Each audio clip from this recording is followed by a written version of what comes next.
Welcome, everybody, to Generation Dan, the only podcast that's also a slash fiction. My name is Atlas Novack. I'm your millennial. Who else is here with me? I'm Dino, the genetic marble. I am normally the only person that's of age to have watched 9/11 on TV on here, but not today. Not today. We're involving. I did. What? Yeah, but you couldn't turn the knobs because you were too little. Fuck you. And I'm Vince Carmichael, and the 9/11 videos I was watching while trying to jog my fat ass on a treadmill at Good Life. Wow, Thinking that that is it an was a interesting movie memory. premiere until I noticed it was on CNN, and I'm like, oh geez, I gotta go home. Oh, That's how that works. that's interesting. Like the way we measure what a millennial is was, were you in school during 9/11?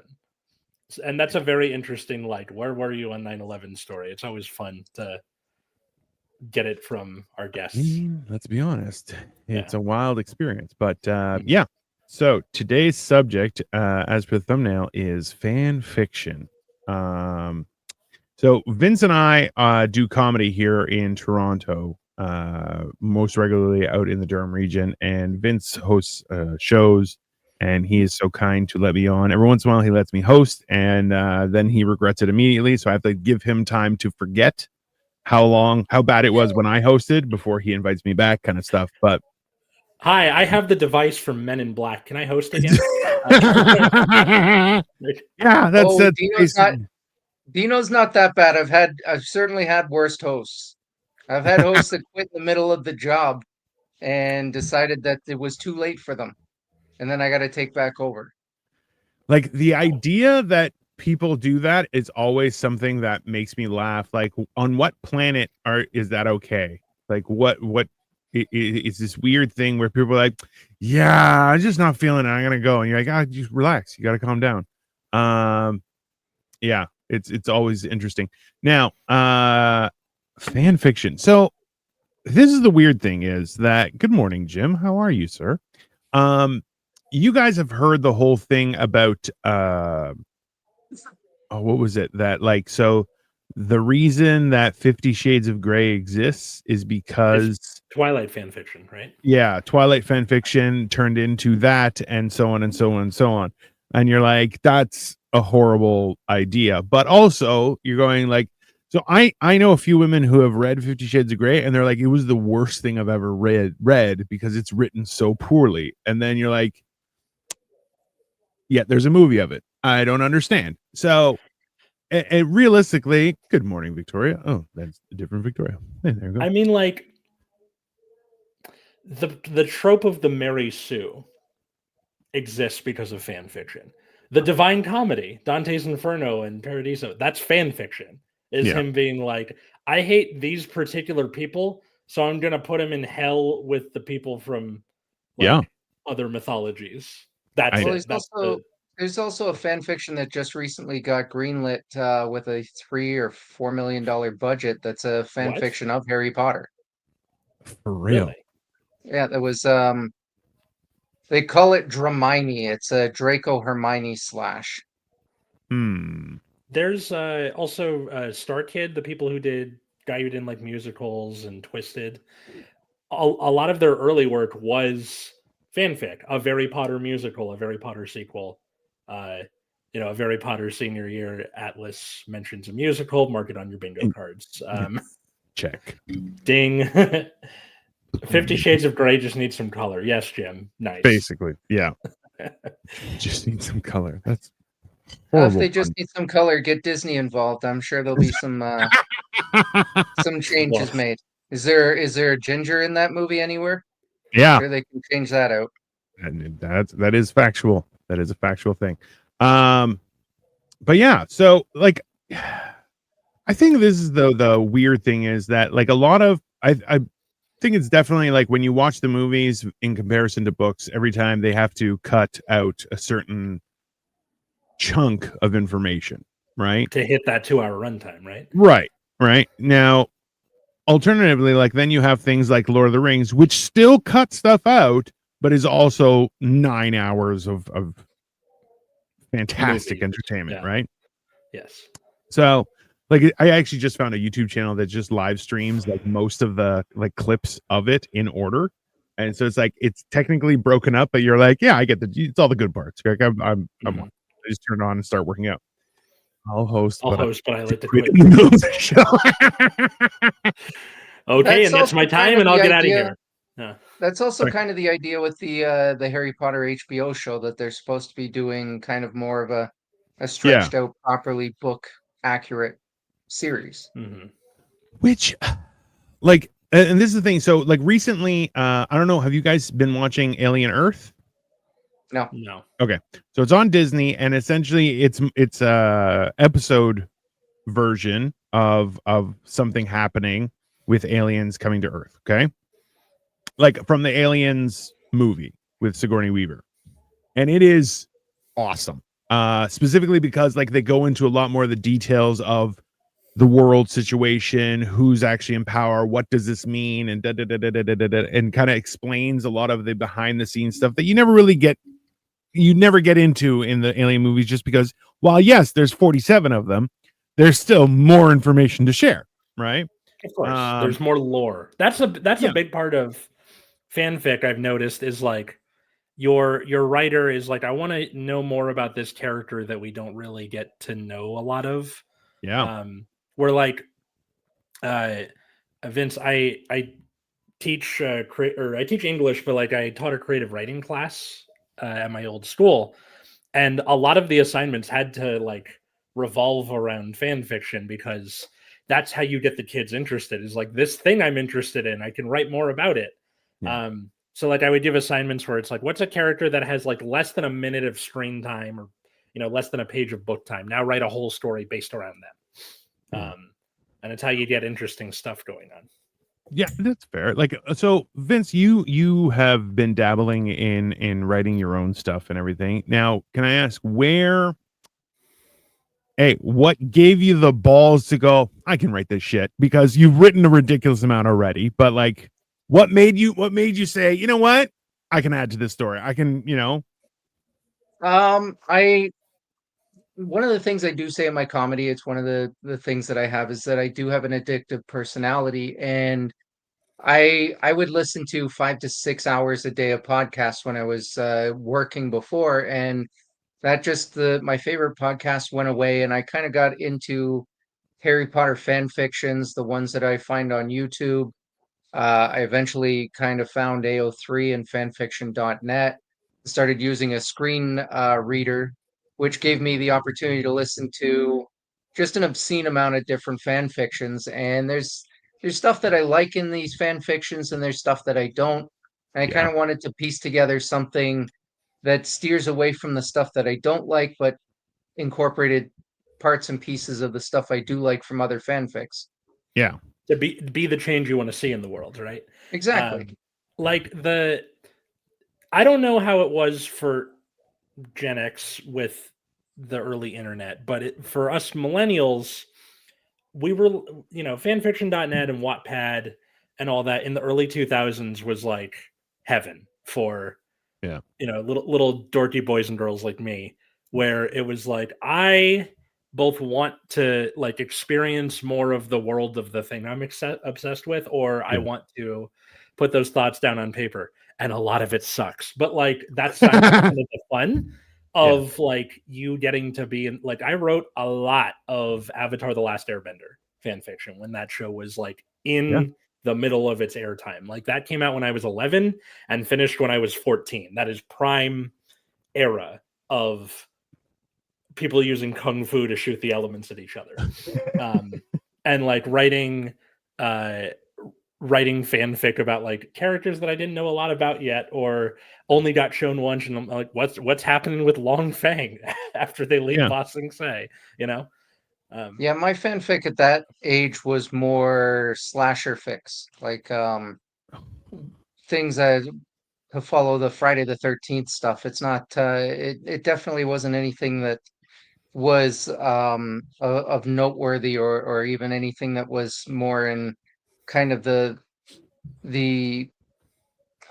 zeitgeist of what's going on nowadays, and my love for Harry Potter kind of came from walking away from Disney's Star Wars stuff. I loved what the expanded universe pre-Disney was with Star Wars, and had at an embarrassingly older age actually wrote to JK at one point after book 3 or 4, and suggested that she open the universe up to allow other authors in. Yeah. And kind of that was probably the original seed for the idea of starting to write a fan fiction, but it definitely took root in all of the other fanfic that I've listened to now. Hi, Victoria. I love the idea. So, like, probably on her end, I'm not sure about the actual content of the letter, but there's probably at least one part of JK that's like, is he being like, use me? Like, can I write? Oh, I guarantee Harry it Potter never made it to. I guarantee it never made it to JK. It made it to some staffer that was probably that was replying stuff back out to all the kids who should be writing, and not to the 26, 27-year-old at the time that did write and suggest that. And dear Mr. Carmichael, while we appreciate the information, the dick pic was not necessary. Send back. Yeah. Yours, has a big stamp for it. JK Rowling. I mean, that's I don't know if you guys are aware of this, but like there's a lot of development lore wise for a lot of stuff when it comes they do in comic book form. So like there's a lot more detail with graphic novels and stuff like that that they will add to it. Like one of the things that, so I'm a huge Transformers fan, as you can see by my Lego Optimus Prime that I keep right at my side to protect me from evil spirit. There's a huge comic book universe that developed, and that way create a lot more information. I used to be a comic book nerd. I'm still a comic book nerd. I have a wall of comics right over there. There's no I used to. Once a nerd for life. That's but it's this weird thing where like I don't know, are there any Harry Potter comic books? Is that a thing yet or no? Just because like my opinion is they've done a really great job, as much as it is a slow job, but they have been trying to expand. Like then you have what's his face, the new ones, the Fantastic Beasts ones, which I'm like, that's pretty cool, and they're kind of trying to expand the universe. And then you were like, oh man, what's his face was always a horrible person. Yeah, they had a companion book for Fantastic Beasts and for Quidditch Through the Ages. And the only reason I know this is my sister and I were obsessed with Harry Potter as kids, and she made me read them when I'm like 8 or something. So when the movie first came out, I was like, oh, cool. And then I kind of liked the first movie, and then it went completely off the rails. I wrote fan fiction from Gilligan's Island, Richard Simmons on Gilligan's Island. Jim, you're a visionary. That's perfect. Everyone will be having a good time. Brelin, hello. How are you? Hello. So the idea of like, your multi-million-dollar property that is now gaining popularity, of course you're going to release companion stuff. It's not just about like what house are you with the merch. Speaking of which, Vince, what house are you for Harry Potter? Oh, that's a good question. I would love to say that I was something else, but I was definitely a Gryffindor. Gay. You know what's even gayer? I took that test on Pottermore 3 times. I got Hufflepuff all 3 times. My hand is glowing while I'm saying that. Which is 3 times Hufflepuff. I don't remember everything from my time on Pottermore, but I do remember I was a Gryffindor. Well, that's so hilariously, Victoria actually had shirts made for us because we went to the Harry Potter thing in London, which was super cool.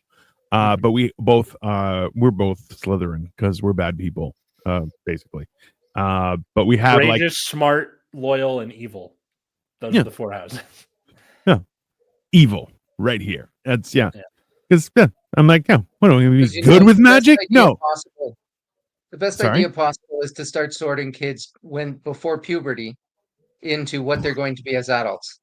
Yeah, and they never change it too. Like never it seems change it. like it seems like you would just redo the sorting ceremony every year. And then I mean, yeah. Also maybe That have would make the houses interact more. Like that would make the opening feast take about 18 hours. Yeah. probably. Maybe don't make it a ceremony like during the opening feast. Maybe just be like, hey, on the train, we're walking around with the sorting hat. And then I feel like anybody who would I like that should be by choice. You're like, hey, I need to go through the sorting hat again. And you're like, you can opt in to get sorted again because you're like, you know what? These guys are weird. I'm not interested. As a teacher, this is how this happens. You make friends with someone on the train that your first year. Yeah. You're in Ravenclaw, they're in Slytherin or whatever. And then they do the thing that all my students do, which is I'm only going to take a class because my friend's in it. So they're like, put me through the sorting ceremony again. And they're like, evil thoughts. And they're like, okay, Slytherin. Like, of course it's going to happen that way. These are children we're talking about. Listen, teaching children magic in and of itself, that's a mistake. Dude, I would totally watch or read a fan fiction where it's just like, you know, a teacher that has to go to professional development as a Hogwarts teacher. Or so this Snape is the thing. Definitely deserved professional development, but I would have loved to have seen one kid at Hogwarts with Tourette's. Oh yeah, so they're like firing spells off by accident. One kid trying to spell cast with Tourette's. Oh, or even better, I would love to see fuck you, Armus. Yeah.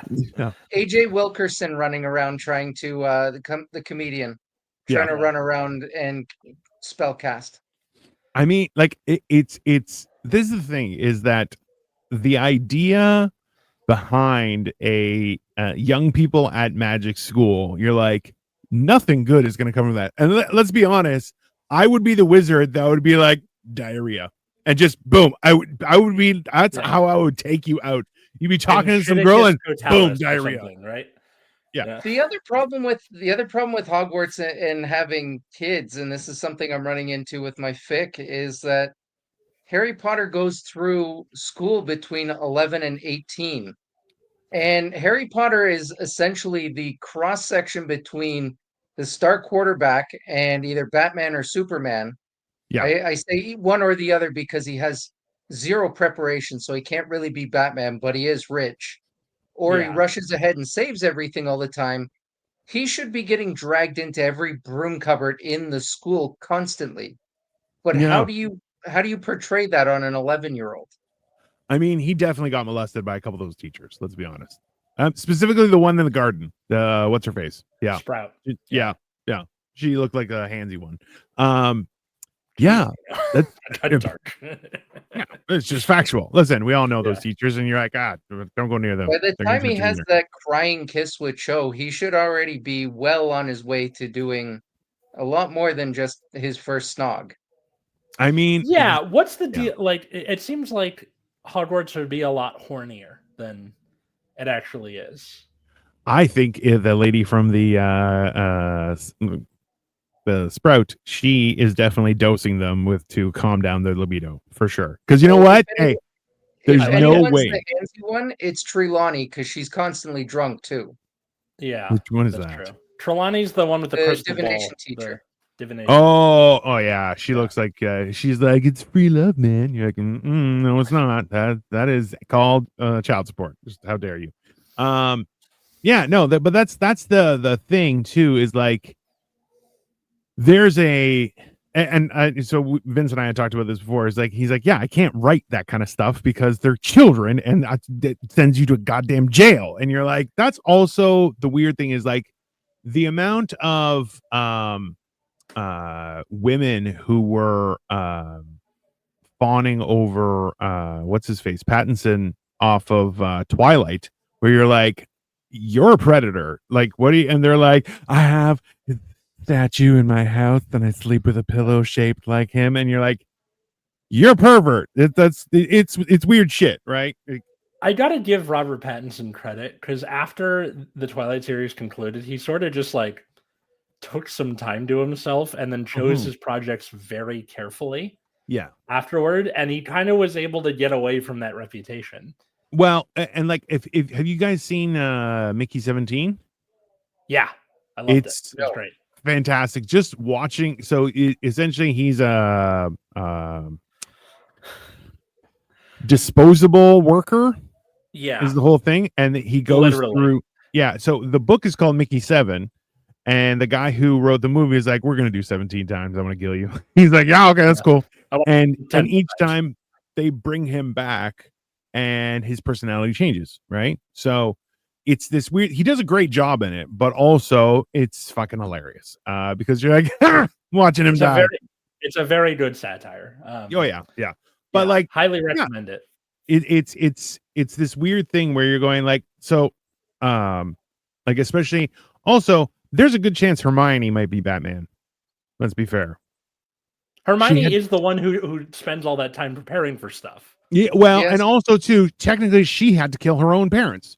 Like, she disappeared herself. I'm like, that's kind of the same kind of trauma. It's very similar. Just saying.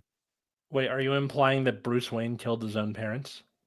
Well, no, but he holds them dying as him being responsible because he was the one who wanted to go to the movies. And he wanted to depending on what movie lore you're talking about, he sort of did by being a bitch in the play that he got scared about and caused them to leave early, which got them jacked by Joe Cool. Yeah, I mean, listen, in each one of the things, he felt a certain amount of responsibility. And Hermione, I think she got a little joy about zapping her parents, but she seems like a weirdo. Let's be honest.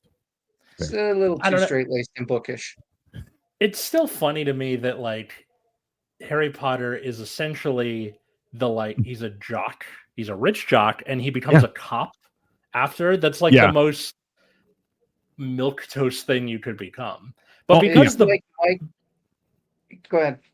Because the book is third person limited, so we only get Harry's inner thoughts and feelings about people, you tend to empathize with him more. But I guarantee you, if this was like from a distance, you'd be like, dude, fuck this Harry Potter kid.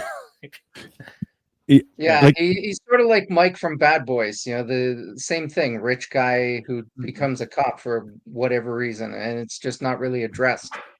Yeah. You'd think there'd be at least one. We were talking earlier about expanded universe, and I know there's been flirting out there that they want to do the Marauders era, and I'd also like to see that 19 years after between the end of book 7 and that kind of epilogue where they're all meeting again on the Hogwarts platform. Yeah. What happens at the school afterward? Because you would have to make new characters for this, where it's like none of these, aside from the professors who would still be there, but all the students would just be like, okay. Most of the kids that they had come to know were graduating soon. So like in that time, it becomes probably this big legend of like, that part of the castle's still under construction. Why? Because Wizard Hitler was here. Just fucking. It'll be done right after you graduate because that's how it works at whatever school you go to. Yeah, makes sense. And I think that would be like a great place to write about. But it's like you have to make new characters for it. Yeah. There's a stage play. This isn't a musical, just a stage play called Puffs, where it's like, what are the Hufflepuffs doing the entire time Harry Potter's going about his business? So they have their own characters for it, which is interesting. The Hufflepuffs are cultists. I feel like they're all drinking Kool-Aid and free love down in the Badger Den.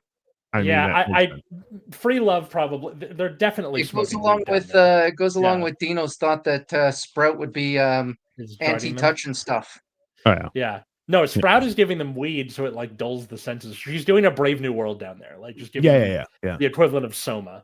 This is the thing is, I feel like all of the wizards, like all of the teachers, have very likely backstories of being some sort of having like a villainous.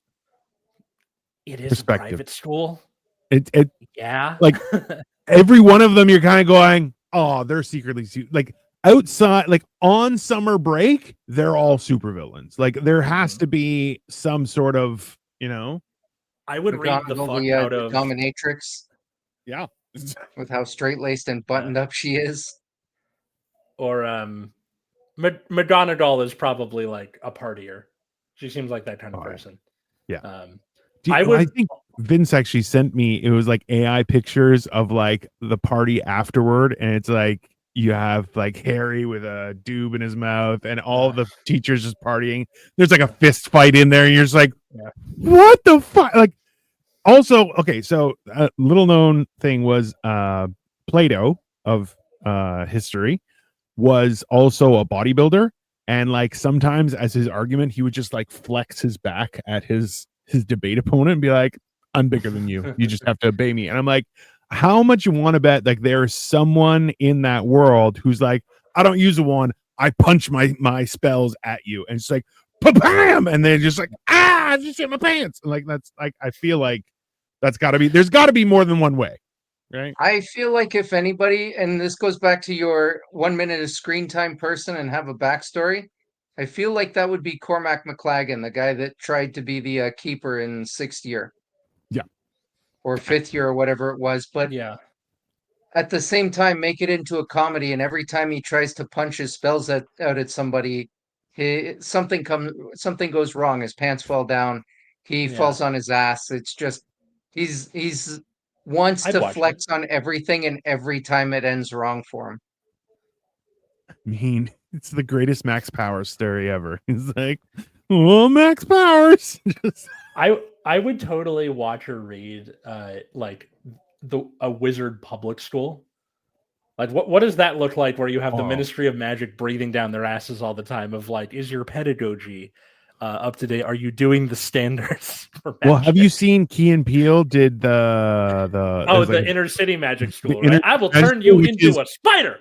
Yeah. Hilarious. It is some of the funny, because they also have like Mad Eye Moody as just a black guy, and it's fucking hilarious.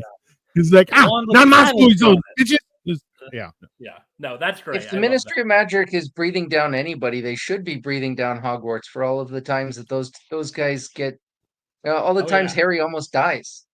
I mean, yeah. Or the time that people do die. Like, no one answered for Moaning Myrtle, like, ever. I mean, yeah. 50 years later. Yeah, well, it was the 30s, right? The 30s or the 40s, she gets killed, because it's when Voldemort is there as a student. Yeah. So it's like, okay, now I want to see Moaning Myrtle, like, have been more, like, 30s coded. Well, like, and Moaning Myrtle was the only one in that entire school that seemed like they were perverted at all. Yeah. Yeah. She was very horny, definitely. Well, also too, she just spent like, 50 years watching people pee because she's in the bathroom, right? Like, that's got to do something to your mind. Some girls in there, and the worst curse of all, you can't touch anything as a ghost. I mean, yeah, like, let's be honest. Like, there's a certain trauma that you're like, oh my god, you like watching someone else. You're like, they walk in, they're like, man, that was some great tacos we had for lunch, and you're like, no, and everyone's like, right, and you're just like, that's gotta ruin your whole perspective on life or death. For people listening, I should have said this earlier. Every time Dino mentions shitting yourself, take a shot. You'll be wasting people would get very drunk. Let's be honest. Yes. That's Vince saw me the first time I dropped that joke where I'm like, I'm a firm believer that you stop shitting your pants, then now you're a proper member of society, and then you start shitting your pants, and that's your retirement. Like, you have that middle ground of not shitting your pants is when you're a part of society and you're supposed to talk about things, okay, and be a good person and an adult and stuff. And then but and someone's like, hey, I shit my pants last week. I'm like, yeah, I don't think you're an adult either. And he's like, I'm older than you. I'm like, oh, that's fair. You should be retiring. So, I think a lot of people need to go back to being able to talk about things. I find that a lot of the fights that we hear about down in the States and how people can't deal with each other over political lines is because nobody talks to each other anymore. True. I mean, there's a, like, it's not the only reason, but the sort of like the algorithm, and you're in your own little bubble a lot of the time. We had the No Kings protests here in the States yesterday. Never mind. Okay, so it was all over. Like, not only I went to the one like for my neighborhood, but it was all over fucking LA. Like, there were pictures of downtown, which was a lot of people. But as I went about my day, I saw like them on pretty much every corner. Sure. For everywhere I went, and I was like, shit, dude, like that's pretty cool. And then looking at the pictures from other cities, hell, even in other countries, they're doing it too. Like the famous one was in Dublin, but didn't they do it up in Toronto as well? Or we have a king, and you know what? He probably would do a better job. I believe for you guys and for the UK, they said no tyrants. You know what? I'll be honest with you. I'll be completely legitimate with you. So everyone knows, Atlas and I have very different political views, and we do this show as friends, and we maintain it. Knowing full well, he sends me weird shit, and I send him weird shit back, and he's like, "You're a monster." I'm like, "Yeah, you are too," in my opinion. Yeah. So no, it's us constantly ripping on each other until we die. It'll be great. And that's the way it's supposed to be. Have that ability to talk to each other, take the piss out of each other without it ruining a friendship or a family. Yeah. So this is the whole thing, is that in actuality, like let's be realistic, is I think we could do better having one tyrant for, a good solid 15 years, change things around. I don't think that it's a good idea, but things aren't great right now. Okay. Yeah. Things haven't been great for 30 years. Let's be honest, right? We had our 15-year run with our tyrant. He liked to soften that blow, but But this is the thing. Santa is Barbara like estimated 30,000 people. Our population is 100,000. God damn, Jim, that's awesome. See, but this is the whole thing. Is there's like, and I like to tell people that realistically, politicians have stopped working for people, and that's a problem, because their job as a politician is to represent their constituents, and they're like, no, my job is to get reelected. You're like, that's definitely not your job. Like, that is the least of your concerns. And if you actually thought of your constituents, you would be reelected because you did that, right? So it's we're in a very bad time of mismanagement of propaganda, that's for sure. There are things that are contradictory but both true at the same time. The first one being that because we have a two-party system, both parties in general are not doing enough for the working class. People are not getting their needs met. At the same time, not voting isn't fixing anything either, because politicians are a bus, not a transporter. Like, you kind of have to go with the less shitty one at the time. At the same time, however, it's important to participate in your primaries and your state and local elections. I assume it works the same way up in Canada, but whatever the small are you guys states? The parts of Canada, municipal, provincial, and federal. Okay, and we have three parties, but realistically, nobody takes the middle one seriously. So because they're ridiculous. Let's be honest. Yeah. So we have 5, but we really don't take the other 2 seriously at all. The 3 major ones, we don't take the middle one seriously of the 3 majors. The people who elected them, they would give us health insurance. If they thought about the people who elected them, they would give us health. Oh, he's like repeating it over and over. Got it. No, that's the thing, is like, America is one of the richest countries on the planet, and they're like, no, we don't want healthcare. You're like, why don't you want healthcare? People are voting for healthcare. Yes. But it's like a ballot measure or something, and then party leaders have been like, we're just going to ignore that, and it's like, dude, fuck you. Or like, I think it was Missouri where they voted to enshrine abortion protections in the state constitution, and then the Missouri Republicans were like, fuck you, we're just not going to do that. So listen, but that's the thing is, this is the weird part, right, Atlas? And this we went off the rails from fanfiction. This is we're way off the rails of fanfics, but is that people are like, no, you should have abortions covered. You're like, hey, how about life-saving treatment covered first, and then we can hash that out later. Let's get the baseline of nobody fucking dying on the streets because they couldn't get a bed because they have the flu and it might kill them, right? Mhm. Like it's that would be under the thing of universal healthcare. Yeah, Yes. but the idea is that, and this is where I think people are misled, is that, hey, if you have health, like, look, if something happens to me, I'm going to call an ambulance and have them come. Atlas, you yourself have been in a situation where you're like, don't call the ambulance. I can't afford the $3,000. You're like, and I hear stories of people who are like, call me an Uber. I need you to go to the ambulance. They're like, why don't you call an ambulance? You're like, no, that's too much money. An Uber is cheaper. And you're like, you're bleeding. Call an ambulance, right? That's mental, right? And that's where like, and like, look, our healthcare is also under attack, right? Really? And shenanigans. You have now, so we have a ton of people who don't have doctors who use the emergency room as their doctor, and you're like, that's not helpful. And people are like, yeah, you just have a cold and you came here and you gave everyone else a cold because you're stupid, right? Mm-hmm. There's these ideas where, and this is where, like, not to try and tie it back in, is the idea that people have these crazy ideas when you're like, hey, you haven't taken the time to think about stuff, right? Like, if you really consider it, the idea of somebody wanting to do better for everyone is a good idea. The problem is that in turn, they're going to stand there going, okay, but I'm going to do better for my friends. No.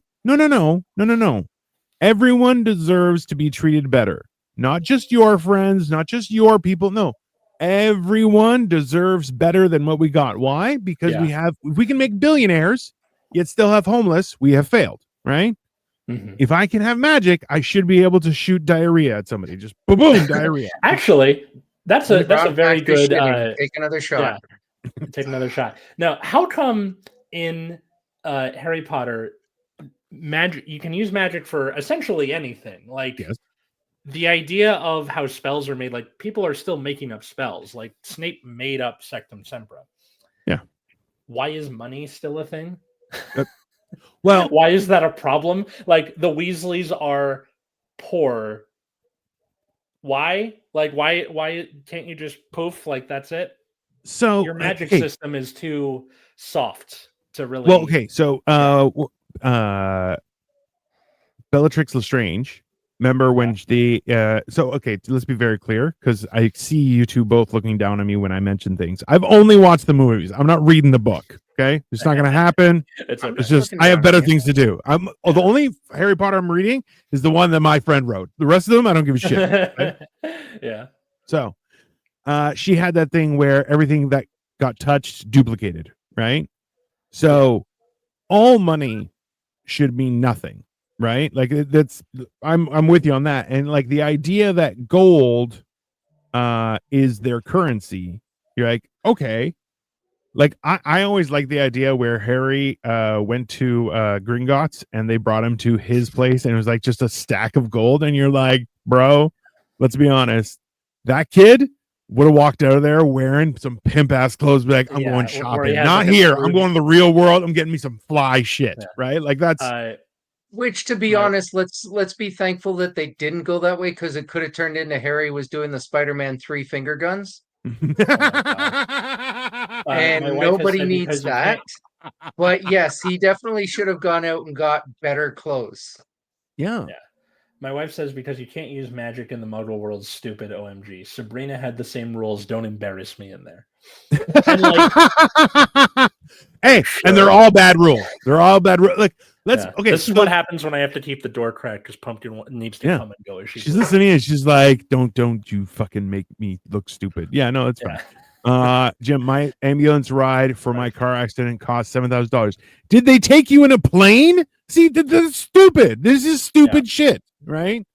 So the idea. Talk about it another day. Yeah. No. It's the idea that you can't use magic in the Muggle world. You're like, what do you mean? Yes, you can. You 100% can, right? And let's be honest. There's no way that magic doesn't exist. We just don't know how, where, why, and all those kind of things. And also, too, every woman you meet, possibly a witch. I'm just putting that out there. Even okay, so yeah, the implication is that they don't want to use magic in the Muggle world because the last time they tried to do something like that, they got burned at the stake, right? Like they're like, Muggle kind won't understand us, and like that's kind of shown through Vernon in the first chapter of the first book, where he's like, okay, who the fuck no, none of this, I'm going back inside, which is fine, but in their own world they have their own currency. Why is that even a problem? Why can't they just be like, yeah, free love, poof, get your basic needs met? Roofie colada, poof. That was one of the things I really hated about the movies and the books, was that Harry kept getting sent back to an obviously abusive household. Yes. And it builds character, Vince. In the fic that I wrote, I dealt with that in the first chapter. What did you do? Both Dursleys got zapped with lightning like Zeus, and they're gone. not just like, oh, that's a warning. That's no. There was no way that Dumbledore was going to be sending Harry back to the Dursleys, because there is no more Dursleys. Yeah, and even the way better, they just explained it in the them book early. The way they like explained it in the book was like, the house has protection from Voldemort. Fuck you. Blow them up and move someone in. Yeah. Well, yeah. There's a certain amount of, also too, why couldn't Harry's bedroom under the staircase be expanded like the tent and the like all the other things, where like he opens the door and it's like a mansion instead? There has been a few fan fictions that I've heard actually do that, where Sirius escaped or Lupin ends up finding him, and they expand the cupboard under the stairs and live with him for a few years, and just completely make fun of the Dursleys, and they don't know anything about it. That's pretty cool. Like, let's be honest, if you had money and unlimited space, you're like, bro, I'm having a hot tub in my bedroom. I'm gonna do it Scarface style, and I'm just gonna be watching in my jacuzzi, watching the TV, just chilling out. That's good times, right? They open the door to yell at him, "You get out of here, you cockroach!" Like, yeah, that's 100%. Like it's this weird thing where you're going like, the possibilities are endless, right? So it's like, and let's be honest, is the fact is, how do you think someone feels when it's like, I wrote a story and then a fanfic comes out and you're like, this is so much better than the shit I wrote. You're like, God damn it. Like, there's got to be that. There's definitely fan fictions out there that fix a lot of the plot holes and plot armor that was built into J.K. Rowling stuff. Not having been on this podcast before, I got a question for Atlas. In his teacher mode, one of the things, it is something that I actually dislike in my fanfics, but I've managed to incorporate, is I am throwing a lot of Easter eggs into it, probably more than I should. And it's with Dino, it's having said that, having brought up Scarface, it's one that I intend to put in there at some point, is coming up with one-liners that people would know or could know, depending on how old they are. Obviously, Scarface is a little older than what most people would get. How do you feel with your students when they go and they bring in fan service, for lack of a better term, on into their stories?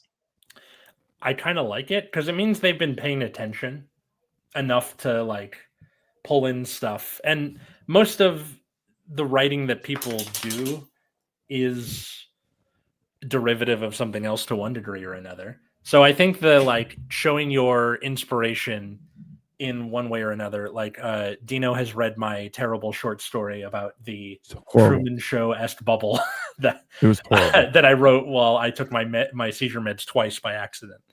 What were you gonna say, Dino? He entered a fugue state, and everything. I entered a fugue state. Yeah, it was a fugue state, and the writing was, you know what? The writing was fantastic.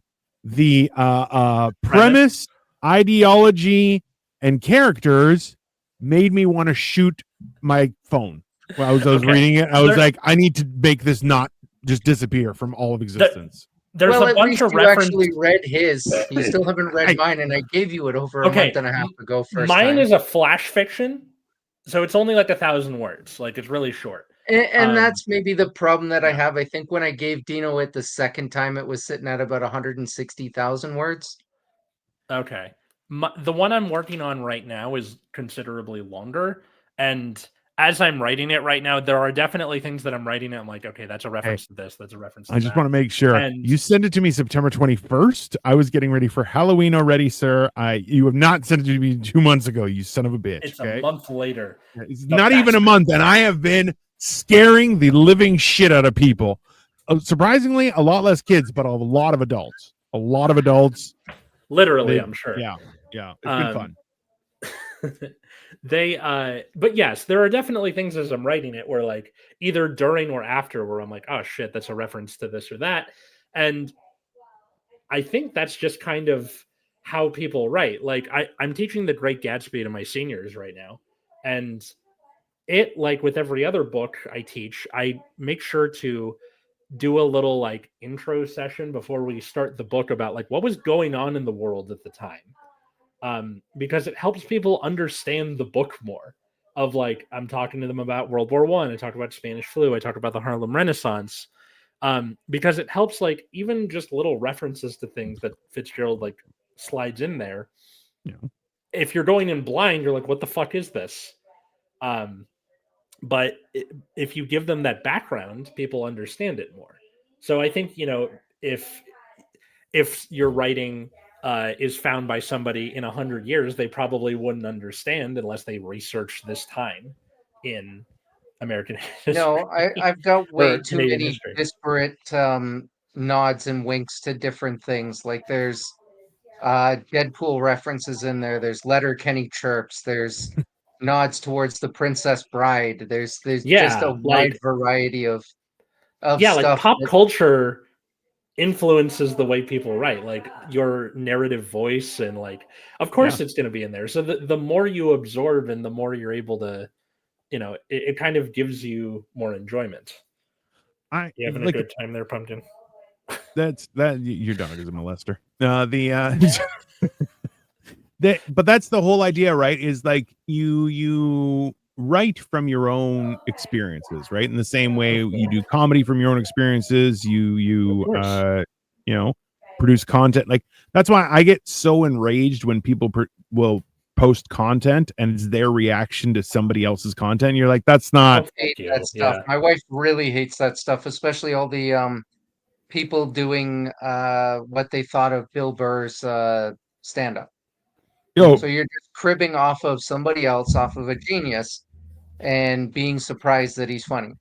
Well, what makes it worse is when people will have the clip underneath them and they're like, ha, ha, ha, ha, ha, ha, ha. Then the clip ends. They're like, so what I found funny about this, you're like, just shut your mouth. Just shut your mouth immediately. Nobody wants to talk to you. Like that's some crazy shit. And you're just like, it's the same idea. I told this story before where I'm like, we went to, when I was a financial planner, we had people who would have like knowledge sessions where we would have like industry leaders and CEOs come and give talks. You get dinner, a couple of drinks, and they were like, bring clients out to try and sweeten the pot, right? Mm-hmm. And sure enough, the associate vice president that was the head of our area gets up at the end of it, and like the last topic, if you were into it, it was very informative, but also she was a knockout. So you're like, so people stayed for the boring topic for reasons, whatever they were, it was fine. But then the guy who I'm here for the info as much as the TNA. Yeah, fair, right? Well, and it's a boring topic that only if you're interested would you have found it interesting. So like all of us who were staff were like, oh, this is actually really good information.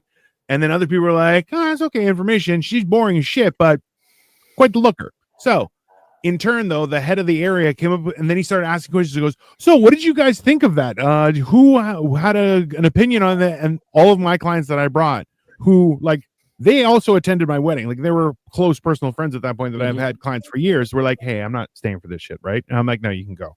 And he was like, why is everyone leaving? And you're like, yeah, because the show's over, bro. You're just saying, thanks for coming, everyone. Have a great night. It's the same like hosting a show. where at the end you're like, you don't go up and start, oh, I'm gonna do 5 minutes at the end of the show after the headline. No. Good night, everybody. Yeah. Thanks. Drive safe or not. I'm not your mother. Go fuck yourself and just end the show, right? So the dance 10 looks 3 has left. I'm out. Like yeah. And it's this weird thing where that happens, right? It just drives me insane. But that's the whole idea where you're like, I think the idea of fan fiction is key on adding layers to the lore, the story, or character development that you're like, that actually makes a lot more sense, right? Because you're like, oh, like through the movies, you realize that Draco Malfoy, you're like, oh, he wasn't just in a shitty family situation. His parents were also in a shitty family situation, and they were under the thumb of the powers that be. Like, that's not, you're going, oh, so product of his environment, but also he may not actually be a shitty person. He's just in a shit situation that he has no choice to. And he's like, I'm a victim of circumstance. Yeah. To a degree, right? And then you realize you're like, you know what? His parents failed him. That's what actually happened, right? And he tried, and whether it's the same in the book or in the movie, but like in the end, he tried to do the right thing at certain points, and you're kind of going, you know, and we've all seen people who are like, oh, you've never been told no in your life, and you think everything is your way or the highway. Yeah, I'm gonna punch you in the face. What? You're like, yeah, because I don't give a shit, and I'm not your parents. I'll kill you. I don't care. Right? I think ultimately what makes fan fiction what it is people believing in death of the author and taking that into their own hands. Do you believe that, Vince? I don't know about death of the author per se. I mean, there are definitely some fiction authors that I've watched and read that I like their work, and I like how they've gone, and or whether it's them or whether it's their family has allowed people to write characters based on what they've previously written. Specifically, Robert Ludlum has some great novels from the Bourne trilogy and stuff that the universe expanded beyond him after his passing. That was where I was kind of touching on the letter that I wrote to JK was referencing Star Wars, and even though the original author isn't really George Lucas, it was his universe, it was his sandbox to play in, and he kind of let everybody in to have their little say or their little part of that sandbox. Yeah. That was kind of where I wanted things to go with the Harry Potter universe, and this was all before I had actually ever encountered AO3 or fanfiction.net. So learning that there is this giant world out there that you can play in, that everyone's playing in, that are taking a piece of it for themselves. Yeah. And like ultimately that kind of is what English class is. It's everyone getting different conclusions from the same text, and in fan fiction's case it's doing something with it, and everybody's experience who are writing different types of fan fiction are doing so in different directions. They're not all writing the same thing about the same person at the same time. And I think that's kind of what makes it beautiful in its own shitty little way, where it's like, you know, you have an entire trope named after shitty fan fiction of like making your character too strong for their own good and making it boring as a result. But it's still this like, it's like, you know, when you go into a tide pool at the beach and there's like little creatures doing their own thing and it's beautiful to watch, but it's also just a shitty little tide pool in the ocean that is writing. See, and alternatively too, is there's the side of things where like, I like the idea of, so I was reading a series of books a while ago about a guy who ends up going with a vampire, and he's like Star Wars is Joseph Campbell fan fiction. Star Wars. So fair. Is the idea where he became partners with a vampire, and he was exposed into the vampire world, and so on and so on and so on. And he was like, yeah, we would hang out for like movie nights, and it's weird because they always cheer for the bad guy, and you're kind of going like, that's fucking hilarious, because you're like, you're in this universe where you're like, oh, vampires are bad. You're like, no, vampires are vampires. Then they choose to be good or bad because, you know, like, it's that idea where people are like, people will attack me and I'll be like, I do not hate you for the color of your skin or the country of your origin. I hate you for who you are as a human being. And I will make fun of you to no end because, you know, I think you're a bad person, not bad people. That's different, right? That would make me a bad people. I'm not bad people. So There but are like, certainly, sorry, Dino, go ahead. no, go ahead. There are certainly people in the fan fictions that I've listened to that do exactly what you were saying, Atlas, about making Harry just way overpowered. I do find one of the things I find more troubling are the ones that, um, for whatever their reason, are trying to deal with their own personal trauma by just using Harry as a torture doll. He is to me, and I mean, I don't go out into I don't venture out too far into fan fiction world outside of Harry Potter, but I've never seen a character get beaten up more than that, other than maybe Wile E. Coyote. Of He course, gets this means war. used constantly. Yeah. Yeah. That was again, that was one of the reasons why I torched the Dursleys right off the hop on mine, was because of the number of people that just torture Harry. Mm-hmm.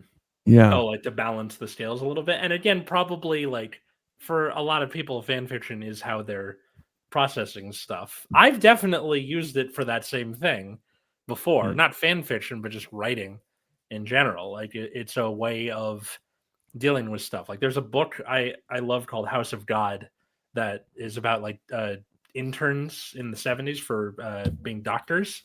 And the guy who wrote it was like, he wrote it as he was going through his internship. Like he'd get up and write a few pages and then go to work. Right. And it was his way of dealing with like how fucked up the medical system is for the 1970s. And it continues to be a popular book with doctors to this day because the medical system continues to be fucked up in different ways, but it's still fucked up. Yeah. Yeah. I saw recently when I was doom scrolling through TikTok the other day. I don't know if either of you guys know the movie Waiting with Ryan Yes. Reynolds. Yeah. Apparently that was written by a guy while he was working as a server at a TGIF. Fantastic. Oh. You gotta have more flair, sir. More flair. Yeah. That was entirely this guy's lived experience while he was going through being a waiter. Mm-hmm. Yeah. Or Severance, it was written I think by Ben Stiller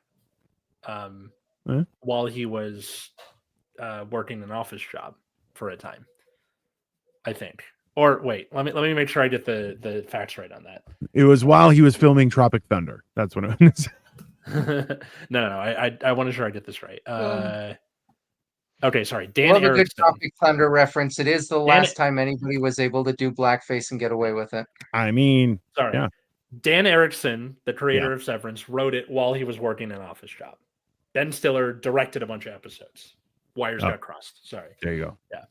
But that's the thing is the most believable story is and us being all comedians, like the best story is a story that actually happens and then you narrate it properly, right? You add a little bit, you indulge a little bit, you push a little bit and stuff like that. But like, so as an example, I had a guy yesterday who came through and he's like, I'm not afraid. And I'm like, that's because you're dumb. Now, what I wanted to say, and I thought about it afterward, I'm like, oh, this would have been funnier. And I'm probably going to do it as a bit, is be like, sir, when a 300-pound land monster who looks like who can eat you like a kebab, wearing someone else's face as a mask and holding an 8-inch cleaver comes at you and you say you're not afraid, that is not bravery. That is an ID 10T issue. You're a dum-dum, you know? And you're going like, that's a lot funnier. Why? Because you explain the situation and you're going, listen, he was like maybe 5'4". And I'm like, bro, if you're not, he's like, I'm not afraid. I'm like, that's because you're stupid. That's not because you're brave. That's not, you know? Or that's and all his friends are like, yeah, he's himself, stupid. Right? To get just a little bit of Napoleon complex. Yeah, and like it's I had that a little affirmation. Yeah, I had a little kid try to body me, and I'm like, "What?" And I just pushed him out of the way. And I looked at what was clearly his older brother. I'm like, "Is this yours?" He's like, "Yeah." And I'm like, "Explain to him why he's stupid." And then I pushed the kid down. I'm like, "This is ridiculous." There was one of my friends. He's a substitute teacher, Yeah. and he was subbing at a middle school, and one of the kids like tried to get aggressive with him and like tried to push him, but it just he did a push up off of my friend. Yeah. Because it's a 12-year-old doing this to a 30-something-year-old, just going boop. Yeah, and you're like, "That's not. Yeah. What are you doing?" Yeah. Stupid. So where are people allowed to read this, Vince, yet. or are you keeping this It under hasn't wraps been for released yet, only because I'm coming up to the end of third year.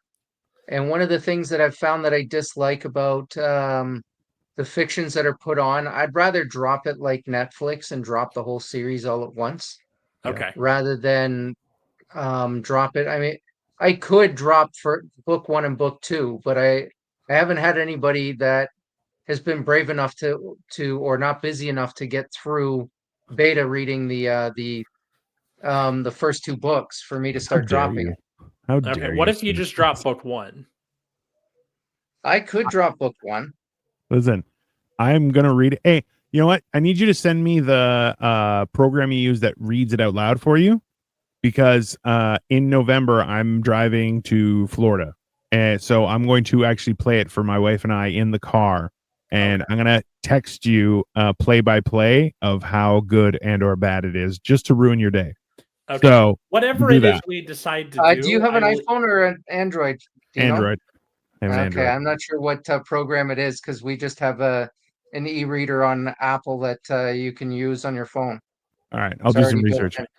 I'll find Whatever it is he decides to do, either when you finish, Vince, I'll come back and update the episode in the description, or if you decide to drop book 1, I'll put it in when this episode comes out on Friday. But where can people find and follow you on social media? Vince Carmichael on Facebook, Vince Carmichael 3 on Instagram. I'm gonna start actually putting some more of my clips on my comedy clips on there. TikTok, I kind of just follow people creepily. I don't really post any content there. I'm Vince Carmichael. But what was the thing we were talking about before the episode started about the Russian ladies who were the night witches? Vince Carmichael, the Night Witch. Sure. I mean, that's fair. Yeah. I would. Vince Carmichael on TikTok as well, but I really don't post any content on there. Yeah, gotcha. But I put all my comedy content, all my comedy dates when I'm hosting the show that I run in Ajax on Facebook and Instagram. Yeah. If you're ever looking for something to do on Friday, it is at the Tudor Rose is that in Oshawa? It's in Oshawa, right? It's in the south end of Ajax, just south of the hospital on Harwood. There you go. So go check it out. It's a great show Friday nights, and it's a fantastic venue. You get to see some great comics drop some heat. And it's Friday. Go and fucking enjoy yourself. You can follow this show at Generation Dan on all the social medias, on YouTube and Instagram and all that. Follow me other way at Atlas Novack, wherever fine social medias are found, on TikTok or Instagram or YouTube. I think I'm the Epileptic Comic on there, if I'm not mistaken. Or you can check out my other show, Nexus at Night, which is about the trading card game Card Fight Vanguard. There's not a lot going on in that trading card game. So this last Friday, our stream was about, we did like pull a creative writing assignment out of our ass, and just, we were talking about how Jared Leto kills any franchise he's in. So we did like this short scene of these like studio execs deciding to hire him, like the producers, right? Where they like, let's hire him to kill our studio and then take out a bunch of shorts on it in the stock market. So anyway, check that out. Where can people follow you, Dino? I just picture Slurms McKenzie. He's like, I'm so tired. Bring Jared Leto to kill this for me. Yeah. That's fair. Yeah. I liked Morbius. I'll say it. I don't care. I'm Dino the Genetic Marvel. You can find me on social media. I mostly post about food I eat and things that I do over the course of the day. And then, of course, we have these shows. My show, Morning Motivational Rant, has returned to Thursday mornings with Crystal. That is happening. But yeah, my podcasts are kind of all over the place while I am working at a haunted house, which is brings me so much joy. I'll be honest with you. The more I scare people, the more I work during October scaring people, the more normal I am through the winter. It's a great process. I highly recommend it to anyone, but check it out, everyone. And yeah, that is all we have. So enjoy the rest of your Sunday, and we will be back next week. Have a great one. Bye, everyone.